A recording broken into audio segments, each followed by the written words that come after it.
Vamos a verla y por favor me indican si la ven, ¿verdad?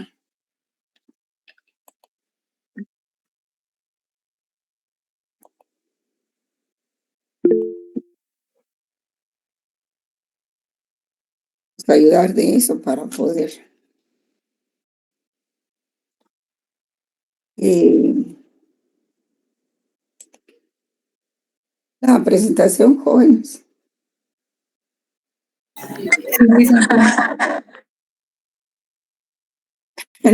No escuché. Sí, licenciada, sí se mira. Sí. Ah, ya. Ay. Bueno, entonces vamos a apoyarnos en esta presentación para poder trabajar más rápido. Estas convenciones yo ya se las envié a ustedes. A ver, que hay algunos que están entrando. A ver, mira, puedo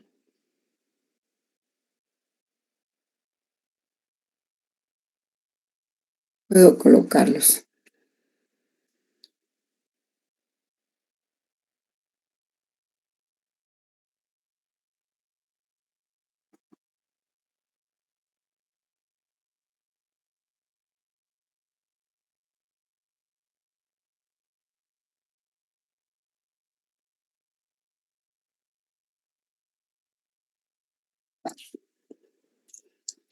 Ahí está.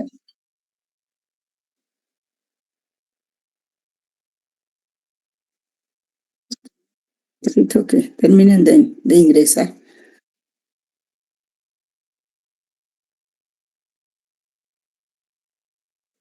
Salón tenemos 91 alumnos.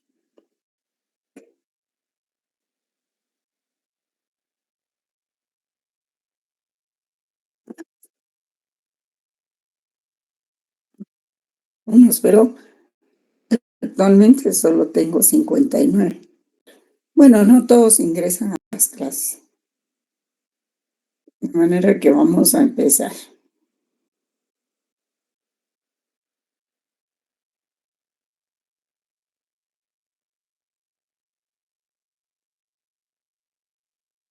Voy a ver una cosa.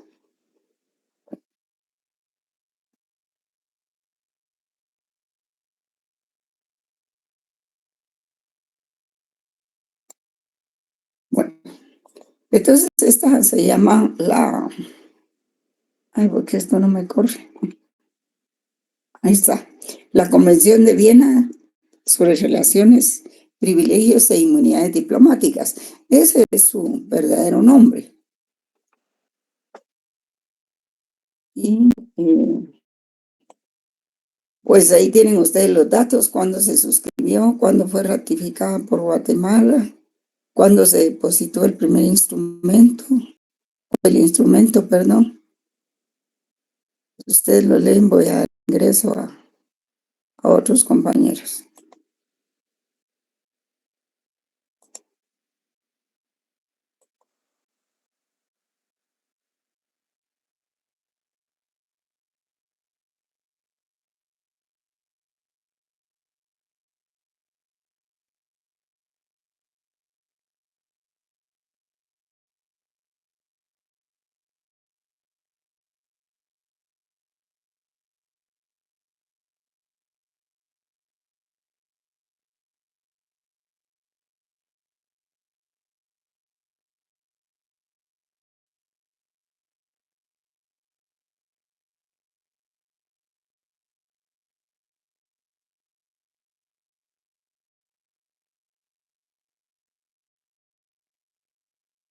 Bueno, esta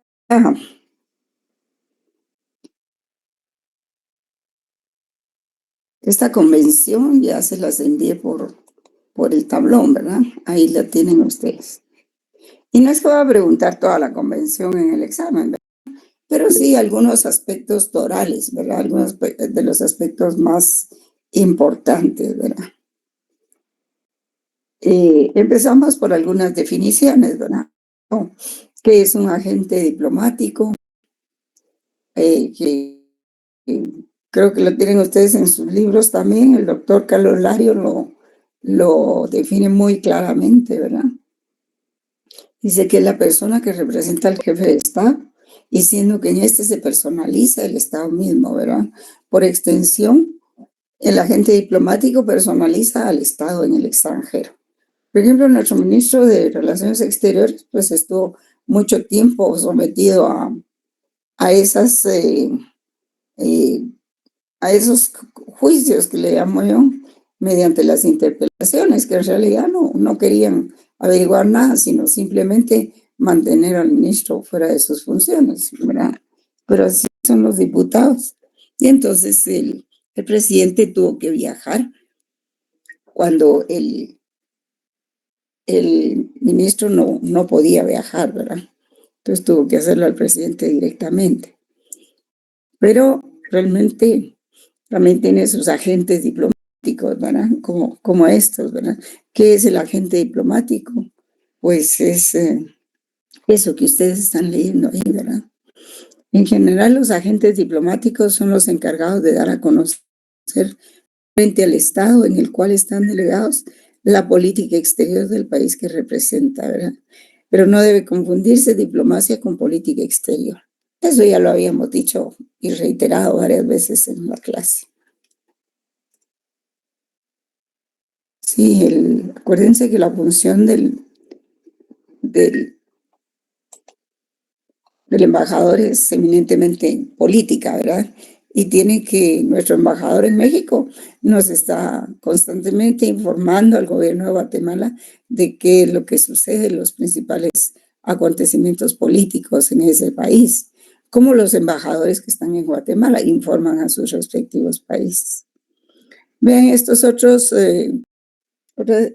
definiciones, como la diplomacia, ¿verdad? ¿Qué es la diplomacia? Pues ya ven ustedes, es el instrumento mediante el cual se lleva a cabo la política exterior. ¿Pero qué es política exterior? Conjunto de decisiones tomadas por un gobierno en relación con la posición del Estado frente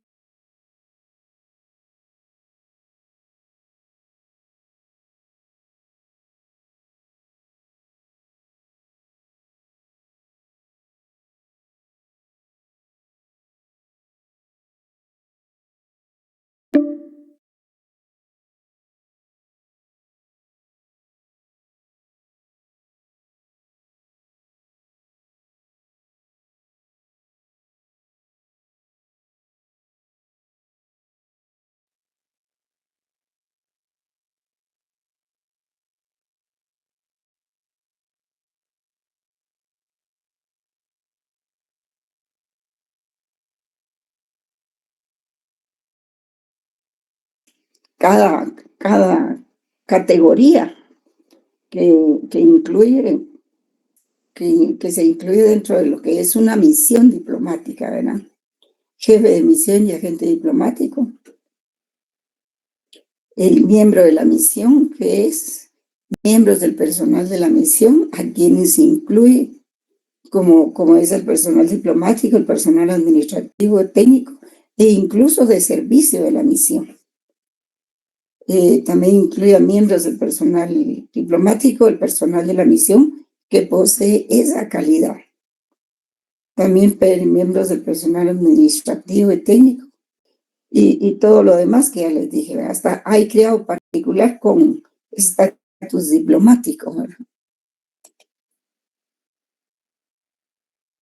Aquí tenemos cómo es que se hace el nombramiento del jefe de la misión. Esto grábenselo, por favor. ¿Cómo es el nombramiento del jefe de la misión? De la misión, por supuesto, de eso estamos hablando. El que se conoce como el placet es equivalente como los legados, ¿verdad? Si llevan un solo encargo, depende. Hay enviados extraordinarios, como los ministros, ¿verdad? Plenipotenciarios. ¿Qué quiere decir plenipotenciarios, jóvenes?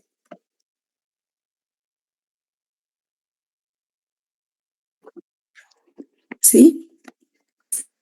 que van Licenciada, buenas tardes.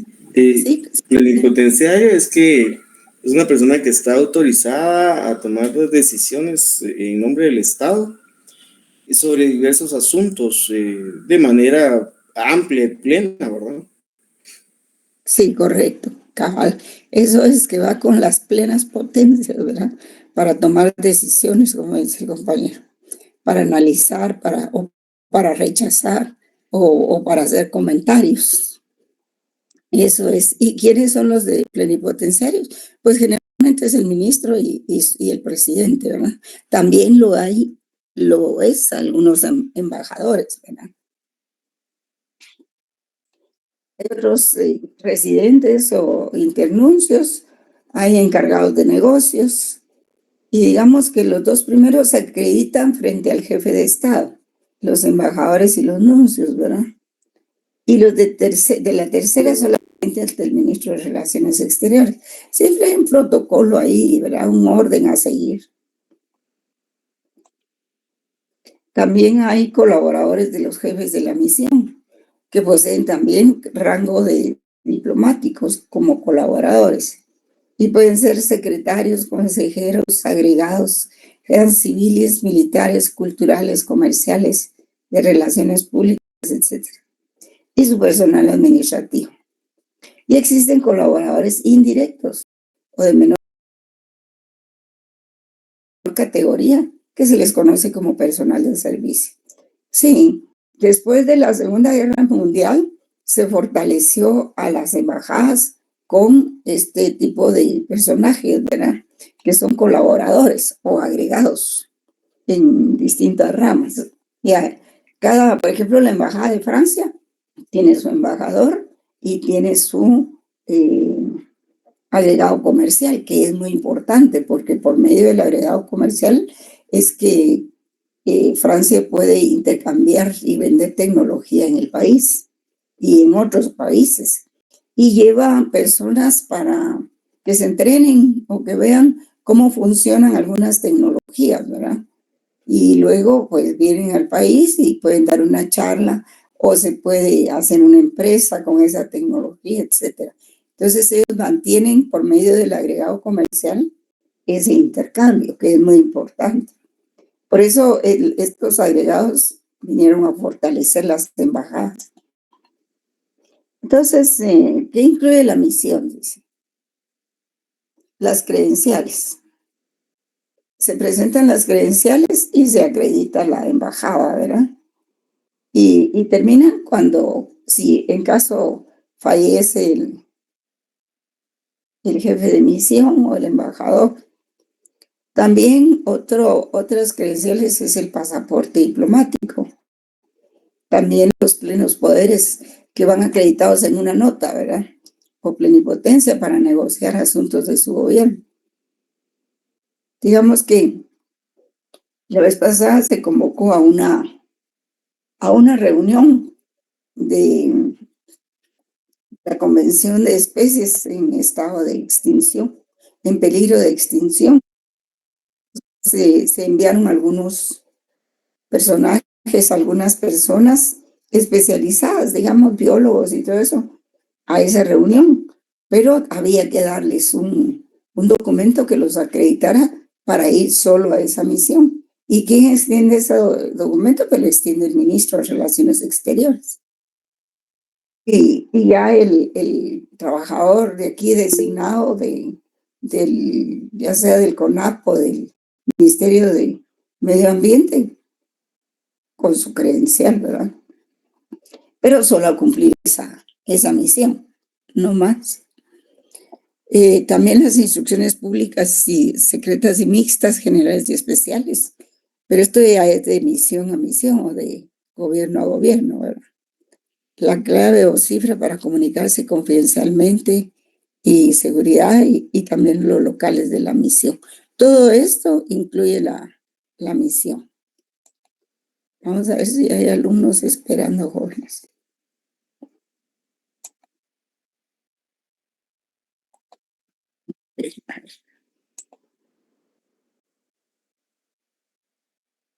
Bien, Entonces, presentación del jefe de la misión, embajador.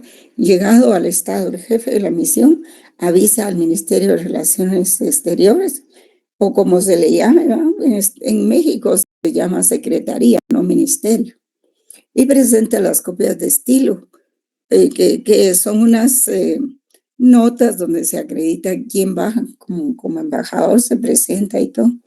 Y también se les llama copia de credenciales, ¿verdad? Solicita audiencia con el jefe de Estado y en su oportunidad presenta a sus credenciales. Si quiere, puede pronunciar un discurso o bien solo hacer un intercambio ahí de palabras o de manos y nada más, ¿verdad? El protocolo de presentación de credenciales es el propio de cada estado. Cada estado sabe cómo realiza ese acto. Las funciones de la misión, ¿cuáles son las funciones? Léanlas bien. Pues es representar al estado acreditante ante el estado receptor. Ya saben ustedes de qué se trata el estado acreditante, que es el que envía al representante, y el receptor el que recibe. Proteger en el estado receptor los intereses del estado acreditante, ¿verdad? Por ejemplo, el embajador de Guatemala en Estados Unidos debe cuidar, debe proteger los intereses de Guatemala en los Estados Unidos, ¿no? Debe ser una tarea muy difícil en estos tiempos, me imagino, ¿verdad? Y también proteger los intereses de sus nacionales dentro de los límites permitidos por el derecho internacional. Debe ser muy difícil esa tarea en este tiempo. Negociar con el gobierno del estado receptor, enterarse por todos los medios lícitos de las condiciones y de la evolución de los acontecimientos en el estado receptor e informar sobre ello al gobierno del estado acreditante. Fomentar las relaciones amistosas y desarrollar las relaciones económicas, culturales, científicas y todo eso del estado acreditante y el estado receptor, ¿verdad? Eso lo pueden leer ustedes en las respectivas en los respectivos documentos que les envío. Bien. Locales de la misión. ¿Qué son los locales de la misión? Eso lo tienen que tener bien claro. Son, pues, el lugar donde están los edificios, las partes de los edificios, porque puede ser un piso de un edificio, incluyendo también la residencia del jefe de la misión. No solo las oficinas, también la residencia del jefe de la misión, el terreno de esos edificios o parte de ellos. Y todos esos edificios son inviolables. Los agentes del estado receptor no podrán penetrar en ellos sin el consentimiento del jefe de la misión. Ustedes se recuerdan de lo de la Embajada de España, o por lo menos lo leyeron, los que son muy jóvenes. Pues ahí fue una total violación a la inmunidad que tenían esos edificios, ¿verdad?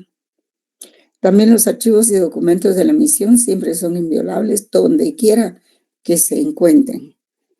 El estado receptor tiene obligación especial de adoptar todas las medidas adecuadas para proteger los locales de la misión contra toda interrupción o daño y evitar que se perturbe la tranquilidad de la misión o se atente contra su dignidad.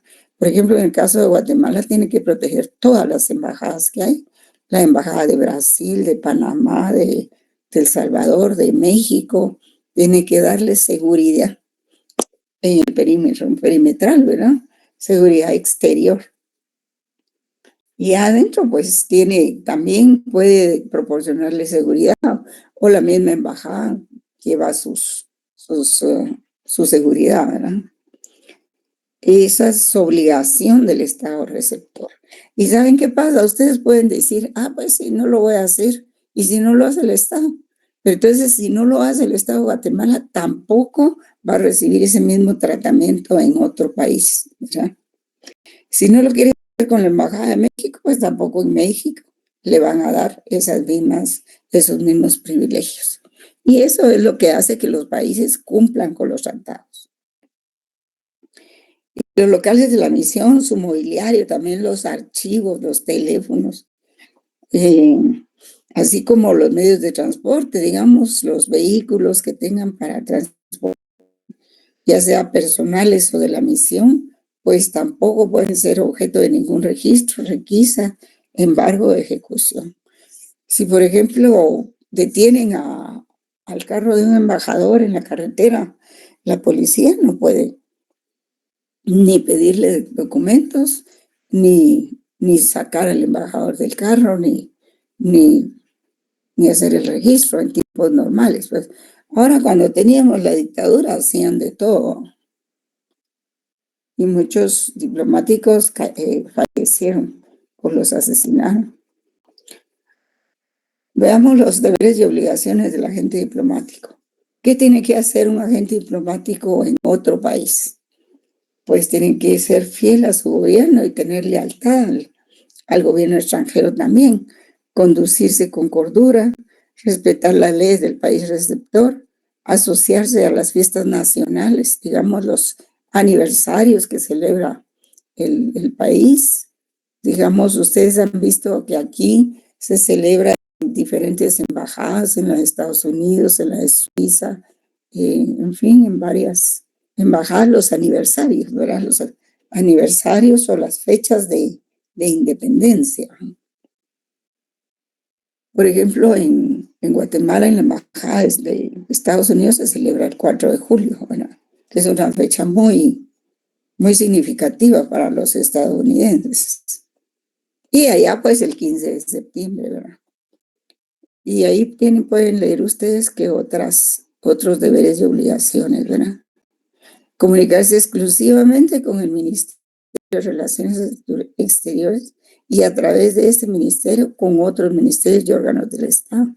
Digamos, si hay algún problema, algún litigio, la Corte no puede ir directamente a la embajada o mandar la Secretaría de la Corte Suprema o mandar directamente una notificación a la embajada, a cualquier embajada de otro país.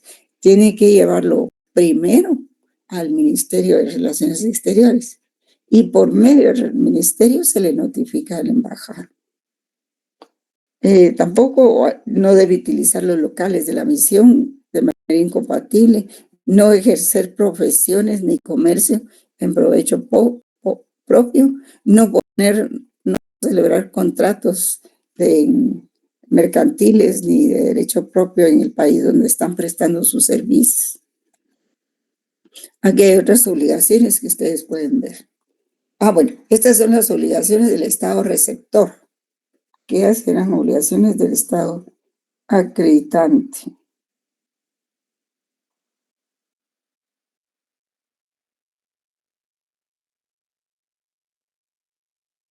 Garantizar la libre comunicación, pues sí, el Estado receptor tiene que ponerles internet o el otro, ¿cómo se llama? Skyline o lo que sea.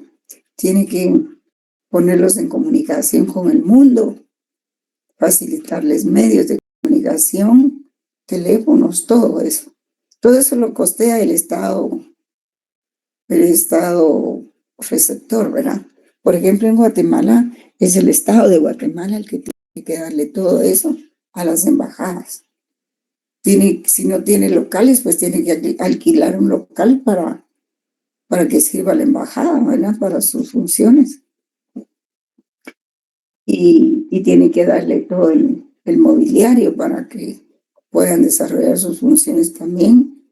Vehículos si es necesario para garantizar la libertad de movimiento, ¿verdad? Tiene que darle seguridad nacional, personal a los miembros de la misión, instruir a sus funcionarios a que respeten los privilegios e inmunidades de los agentes diplomáticos y sus familiares, y eximir a los agentes diplomáticos de toda prestación personal, servicio público y cargas militares, ¿verdad? Tales como requisiciones, contribuciones y alojamientos militares. Todo eso no tiene obligación el país. Los privilegios e inmunidades, pues deben guardar esto ustedes en sus cabecitas, estas diferencias, ¿verdad? Estas definiciones.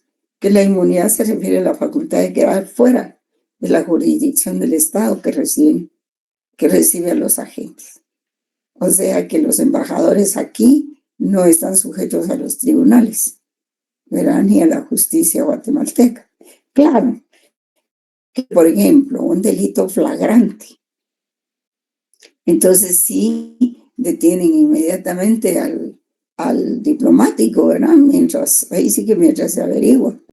Pero en todo caso, pues mientras un juez participa y revela la situación, pues tienen que ir a su embajada, tienen que entregarlo a su embajada. Y si el individuo es peligroso y es delincuente y todo eso, pues lo que se pide es su expulsión del país inmediato, ¿verdad? Pero porque eso no implica irresponsabilidad jurídica, es que el secretario del embajador mató al otro, no, eso no significa que queden fuera de la responsabilidad, ¿verdad? Ahora bien, fíjense bien, la inmunidad se refiere a la facultad de quedar fuera de la jurisdicción del Estado que recibe a los agentes diplomáticos. Podría decirse la jurisdicción judicial y administrativa, ¿verdad? Eso faltó ahí. Lo que no implica irresponsabilidad jurídica. Pero los privilegios son otros. Una cosa es la inmunidad y otra cosa son los privilegios diplomáticos. ¿Y estos qué son? Pues estos están más restringidos que las inmunidades y se refieren a la exención de impuestos, exención de aranceles aduanales, etc. Las inmunidades se refieren a la persona, a su casa y a su correspondencia. Los privilegios diplomáticos son las exenciones de impuestos en general. Digamos, cuando se nombra a un embajador, digamos, de México o de Estados Unidos, pues ellos vienen con todo su equipaje personal y el de su familia. Y viene todo el equipaje de la familia y todo constituye lo que se llama la valija diplomática, que no puede registrarse. Entonces ingresan por una parte especial que se ha fijado en el aeropuerto donde se reciben a los diplomáticos, llegan con todo su equipaje, incluso traen sus vehículos, ¿verdad? Y al Ministerio de Relaciones Exteriores pues les piden exención de impuesto de circulación, exención de impuestos aduanales, e incluso piden hasta, ¿cómo se llama?, de franquicia. La franquicia implica que no pague impuestos de ingreso. Entonces, a eso se refieren los privilegios diplomáticos, a las exenciones de impuestos propiamente, de aranceles aduanales, etc. Luego, la inmunidad es otra cosa.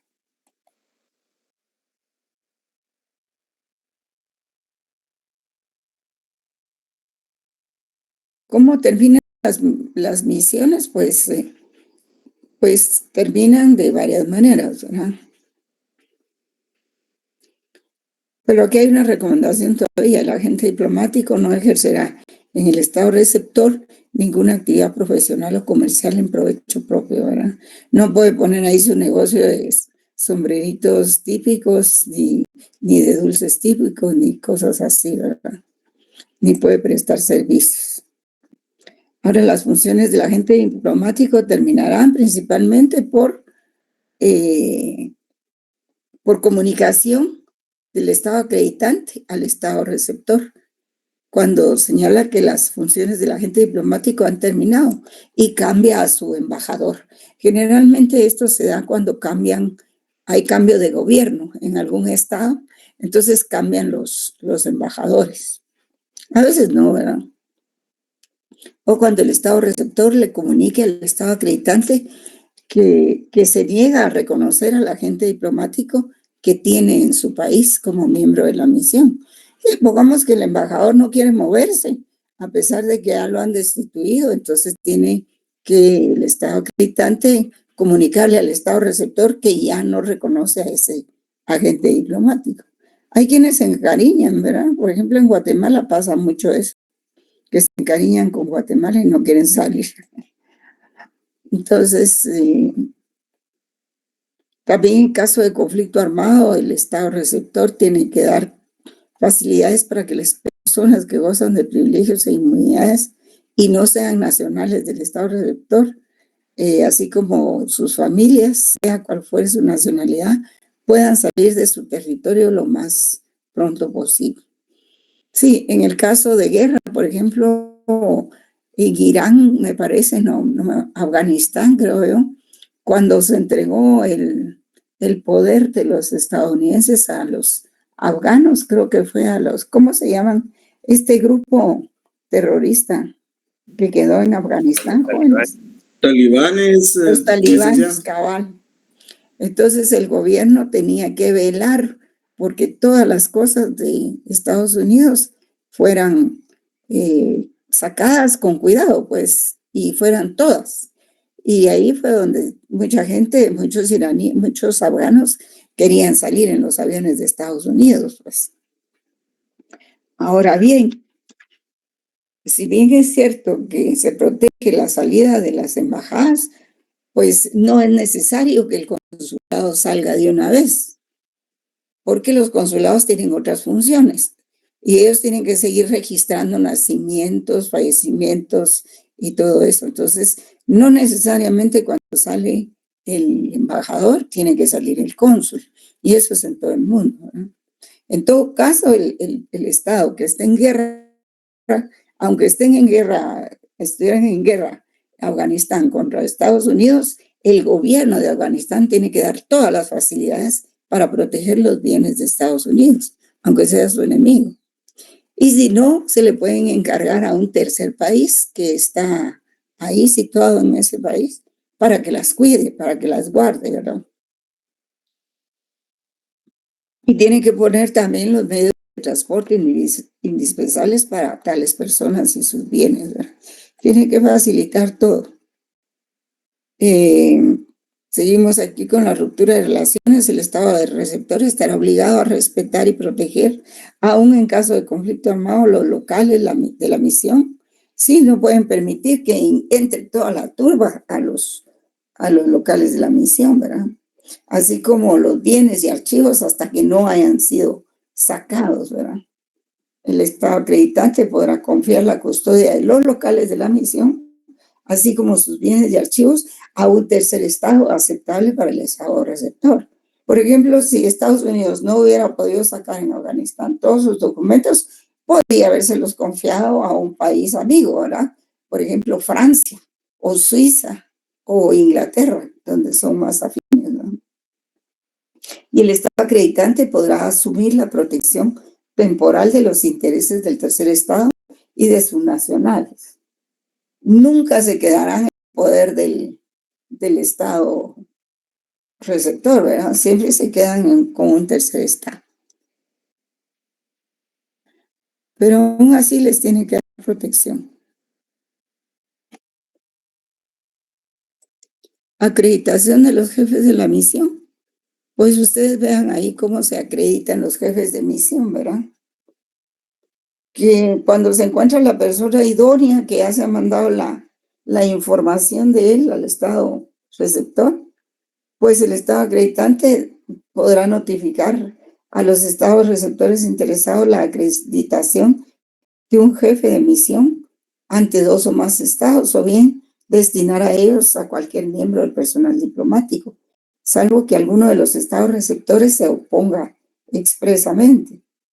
Y si un estado acredita a un jefe de misión ante 2 o más estados, podrá establecer una misión diplomática dirigida por un encargado de negocios ad interim en cada uno de los estados, en el que el jefe de la misión no tenga su sede permanente.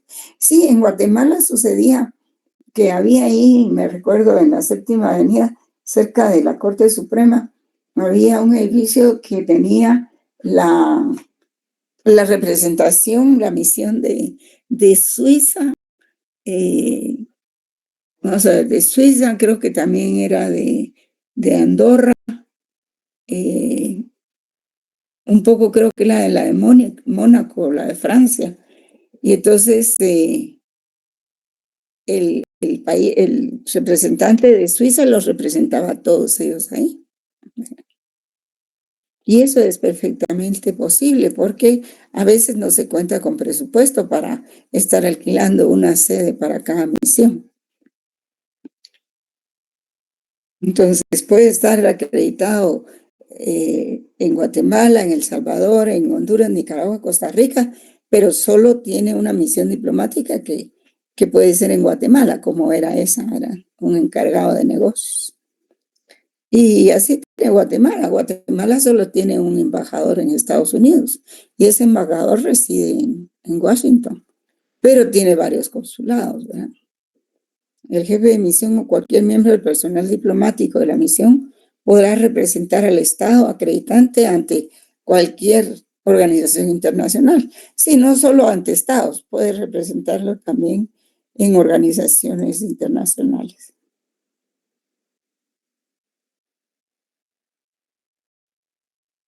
Y debe asegurarse de que obtuvo el asentimiento del país receptor, ¿verdad? Si es negativo, entonces ese país receptor no está obligado a expresar los motivos de su negativa.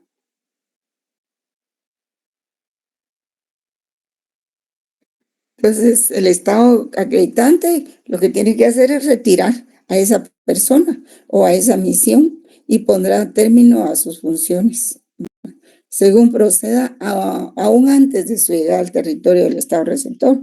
Si, por ejemplo, ya va de viaje por tierra y el país receptor dice, no, no quiero a esa persona, aún en ese momento puede dar la orden de regreso de esa misión que es rechazada por el país receptor, ¿verdad? ¿Quiénes pueden ser acreditados? Ustedes pueden leer ahí. Pueden 2 o más estados acreditar a la misma persona como jefe de misión ante un tercer estado. Y eso es lo que tiene Guatemala. Guatemala no tiene un embajador en cada país. No podría por cuestiones presupuestarias, ¿verdad? Sino que Guatemala creo que tiene 48 representaciones u 88 representaciones y pues tiene unos 40 embajadores realmente. No puede tener tantos representantes. Si son 200 países, imagínense ustedes, 202 o 208. No puede mandar 208 embajadores, ¿verdad? Entonces se ayuda de este mecanismo. Que un mismo embajador pueda representar a Guatemala en varios países, sobre todo en los países del Medio Oriente, ¿verdad? Y en el Lejano Oriente también, que es donde está ya Japón y todo eso. Entonces aquí dice, sin perjuicio de lo dispuesto en el artículo 5, 8, 9 y 11, hay que leer esos artículos. El Estado acreditante nombrará libremente al personal de la misión. En el caso de los agregados militares, navales o aéreos, el Estado receptor podrá exigir que les sometan de antemano su nombre y su currículum, ¿verdad?, para su aprobación. Los miembros del personal diplomático de la misión habrán de tener, en principio, la nacionalidad del Estado acreditante. Sí, si Guatemala envía sus propios, pues tienen que ser mínimo guatemaltecos, ¿verdad? Y guatemaltecos naturales, pero también pueden ser guatemaltecos que han adquirido la nacionalidad. Los miembros del personal diplomático de la misión no pueden ser elegidos entre personas que tengan la nacionalidad del Estado receptor, excepto con el consentimiento de ese Estado, ¿verdad?, que podrá retirarlo en cualquier momento. Miren, el derecho internacional es tan amplio, pero tan amplio, que da lugar a todas las posibilidades que se den, a todos los casos no previstos, por decir así. Que mire que pasó esto, que no se encuentran tal cosa, está bien, se puede, siempre que haya 2 cosas importantes: aceptación del Estado acreditante y aceptación del Estado receptor. Eso es lo importante. Y También el Estado receptor puede reservarse el mismo derecho respecto a los nacionales de un tercer Estado, que no sean al mismo tiempo nacionales del Estado acreditante. Es decir, que todo se puede resolver en tanto en cuanto haya consentimiento de los dos países. Vamos a ver los privilegios. El Estado receptor permitirá y protegerá la libre comunicación de la misión para todos los fines oficiales. La misión puede emplear todos los medios de comunicación adecuados, entre ellos. Pues sí, la misión tiene derecho a usar todo. Correos, mensajes en clave, mensajes en cifra, teléfonos, ahora es internet, ahora hay otras redes, ¿verdad? Que no existían cuando se hizo esta convención. Por eso es que se queda ahí, ¿verdad? Incluso cuando se hizo esta convención, creo que lo que se usaba era el teletipo, algo así que ya pasó a la historia, ¿no? O pueden usar e instalar o utilizar una emisora de radio. La correspondencia oficial de la misión es inviolable. Se entiende toda correspondencia concerniente a la misión y a sus funciones. La valija diplomática no podrá ser abierta ni retenida, como los bultos que formen, así como los bultos que formen parte. Sí, la valija diplomática puede tener hasta 20, 40 o 100 bultos. Y todo eso es la valija diplomática, que tiene inmunidad. Y aquí están otras cosas sobre la inmunidad, ¿verdad?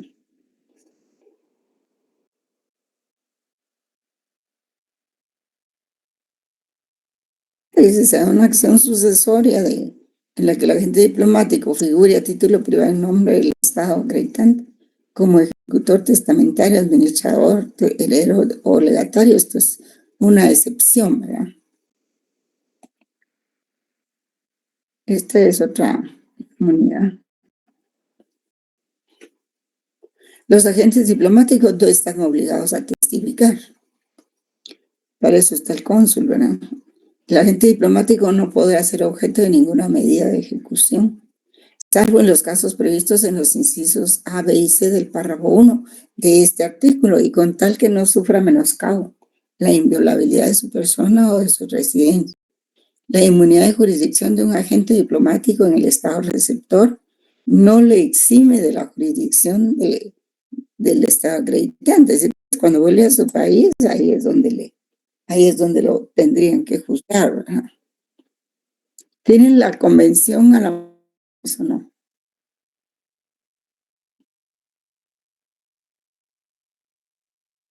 Yo tampoco la tengo. Siguen las inmunidades. Era para ver esos incisos A, B y C. Pero bueno, sigamos. Obligaciones laborales. La Convención de Viena sobre relaciones consulares. No, eso lo de relaciones diplomáticas. Dice que solo dice relaciones consulares, no encuentro diplomáticas. Solo la de consulares tiene. Mire, son dos. Lo que pasa es que casi se emitieron al mismo tiempo y por eso hay quienes piensan que solo es una. Pero sí Pero tiene. usted nos envió consulares. ¿Ah? Usted nos envió la de consulares. Y la de diplomático, ¿no? Esa no la envió. Ah, no me diga. Entonces la voy a enviar de una vez hoy. Creí que ya se las había enviado. Es una que tiene un cintito rojo en la primera página.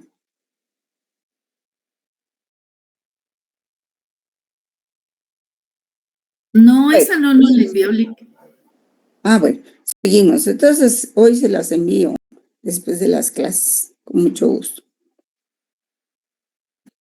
Vamos a ver, obligaciones laborales. Pues aquí, dice el agente diplomático, estará en cuanto a los servicios prestados al Estado acreditante exento de las disposiciones sobre seguridad social que estén vigentes en el Estado receptor. Bueno, la exención se aplicará también a los criados particulares que no sean nacionales, porque ustedes saben que las embajadas a veces utilizan mucho personal del Estado receptor, ¿verdad?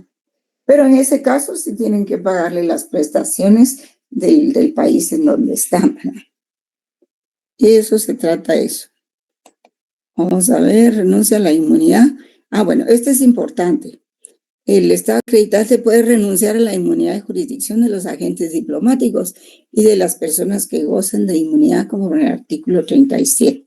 Sí, este es el caso, por ejemplo, de que un embajador, no obstante que ya lo retiraron, no se quiere ir, o un cónsul no se quiere retirar, no acata la orden. Puede ser que sea por cambio de gobierno o qué sé yo, ¿verdad? Entonces, esa renuncia a la inmunidad de jurisdicción de esos agentes diplomáticos que está retirando el gobierno acreditante tiene que ser por escrito, ¿verdad? Tiene que ser por escrito, no puede ser verbal. En realidad, todo el trámite en derecho internacional tiene que ser por escrito, porque imagínense, con tantas embajadas, tantos gobiernos y todo eso, si uno no escribe las cosas, ¿cómo tiene constancia después? Y por eso dice aquí el inciso 2, la renuncia siempre ha de ser expresa. Y si un agente diplomático, una persona que goce de inmunidad de jurisdicción, entabla una acción judicial, no le será permitido invocar la inmunidad de jurisdicción respecto de cualquier reconvención, ¿verdad? Directamente ligada a la demanda principal. Si lo contrademandan, imagínense ustedes, tampoco va a tener inmunidad. De modo que solo va a tener inmunidad en la demanda que presente y no en la contrademanda, ¿verdad? No se puede. La renuncia a la inmunidad de jurisdicción respecto de las acciones civiles o administrativas no ha de entenderse que entraña renuncia a la inmunidad en cuanto a la ejecución del fallo, para lo cual será necesaria una nueva renuncia. O sea, que acate, que se allane a los tribunales en donde está litigando, pero si es que está litigando, ¿verdad? Exenciones.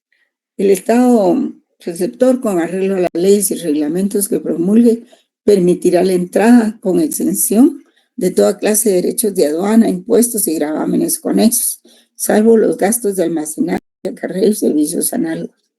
De los objetos destinados al uso oficial de la misión, de los objetos destinados al uso personal del agente diplomático o de los miembros de su familia. El agente diplomático estará exento de la inspección de su equipaje personal, a menos que hayan motivos fundados para suponer que contiene objetos no comprendidos en las exenciones. Sí, a veces se han dado casos muy excepcionales de que han encontrado drogas dentro de la valija diplomática, ¿verdad? Y que esa exención ha servido también para tráfico de drogas en algunos casos, ¿verdad? Entonces, se trata de que haya total rectitud en el personaje del jefe de la misión, ¿verdad? Sí. ¿Alguien quiere hablar? Ah. Perdón, ¿ha habido algún caso donde algún embajador renuncia a su inmunidad aquí en Guatemala? Sí han habido, pero entonces ya no se queda como, sí, a veces, pero renuncia por alguna demanda que tenga. Sí han habido. Ok, Sí se han dado. gracias. No recuerdo exactamente, ¿verdad? Qué caso, pero sí se han dado. Ahora, ¿quiénes gozan de inmunidad? Aquí lo tienen ustedes. Los miembros de la familia de un agente diplomático que forman parte de la casa,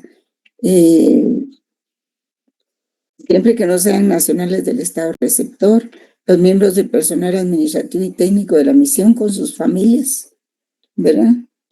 Y el demás personal de servicio, ¿verdad?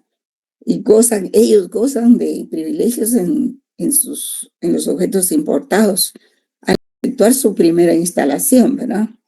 Si traen todas sus ropas, sus escritorios o los enseres que vayan a utilizar, ¿verdad? Que no quieren dejar sus vehículos, también lo pueden hacer sin pagar ningún impuesto.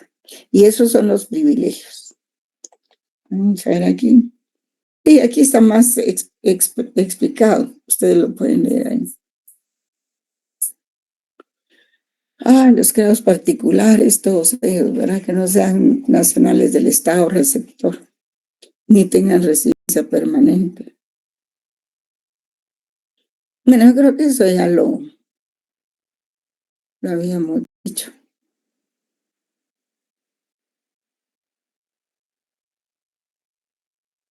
Aquí hay otras exenciones también.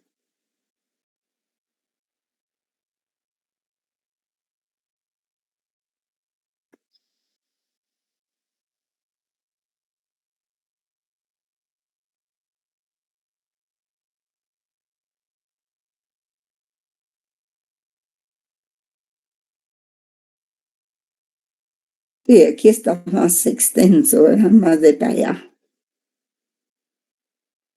Esta convención también está en el libro del doctor Carlos Larios, en lo que se refiere a lo que estamos viendo. Está ahí dentro del texto del libro.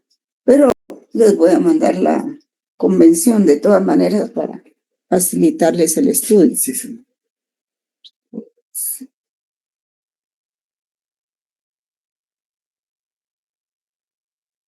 Y en cuanto a la finalización de la misión, pues el Estado receptor debe, aún en caso de conflicto armado, dar facilidades para que las personas que gozan de privilegios e inmunidades que no sean nacionales del Estado receptor, sus familias, sea cual fuera su nacionalidad, puedan salir de su territorio lo más pronto posible y que puedan salir protegidos, ¿verdad?